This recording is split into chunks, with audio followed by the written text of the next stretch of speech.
जय छठ मैया की जय हो। एक ऐसी पूजा जिसमें कोई पंडित पुजारी नहीं होता, जिसमें देवता प्रत्यक्ष हैं, जिसमें डूबते सूर्य को भी पूजते हैं, जिसमें व्रती जाति समुदाय से परे हैं, जिसमें सिर्फ लोकगीत गाते हैं, जिसमें पकवान ठेकुआ घर में बनते हैं, जिसमें घाट पर कोई ऊंच निम्न नहीं है, जिसमें प्रसाद अमीर गरीब सब श्रद्धा से ग्रहण करते हैं। दुनिया कहती है कि जिसका उदय हुआ है उसका अस्त होना निश्चित है, लेकिन ये महापर्व ये सिखाता है कि जो डूबता है उसका भी उदय होता है, ये निश्चित है।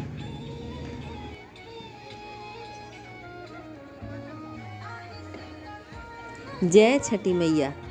छठी मैया कहने का कारण ये है कि देवी षष्ठी, जिन्हें छठी मैया कहा जाता है, को सूर्यदेव की बहन माना जाता है और वे प्रकृति का छठा अंश है। यह नाम देवी की पूजा के दिन, जो कार्तिक शुक्ल की षष्ठी तिथि होती है, से जुड़ा है। देवी षष्ठी को बच्चों की रक्षक और संतान की मनोकामना पूर्ण करने वाली देवी के रूप में पूजा जाता है। सूर्य की बहन धार्मिक मान्यताओं के अनुसार छठी मैया सूर्यदेव की बहन है, इसलिए छठ पूजा में सूर्यदेव के साथ साथ उनकी बहन छठी मैया की भी पूजा की जाती है। प्रकृति का छठा अंश मार्कंडेय पुराण और ब्रह्म वैवर्त पुराण के अनुसार प्रकृति देवी ने स्वयं को 6 रूपों में विभाजित किया था, जिनमें से एक रूप को छठी मैया के रूप में जाना जाता है। प्रकृति का छठा अंश होने के कारण ही इन्हें षष्ठी देवी का या छठी मैया कहते हैं।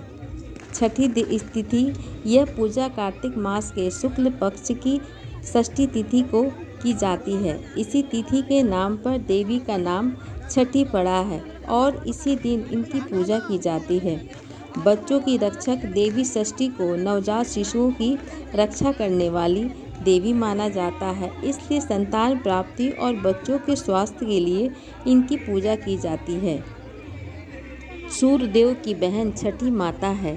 ऐसे में छठ की पूजा में छठी मैया की विधि विधान और स्वच्छता से पूजा अर्चना की जाती है। छठी मैया को सूर्यदेव की बहन माना गया है, इसलिए छठी मैया को ब्रह्मा की मानस पुत्री और सूर्यदेव की बहन कहा जाता है। लोक कथाओं और धार्मिक मान्यताओं के अनुसार छठी मैया उर्वरता और समृद्धि की देवी मानी गई हैं।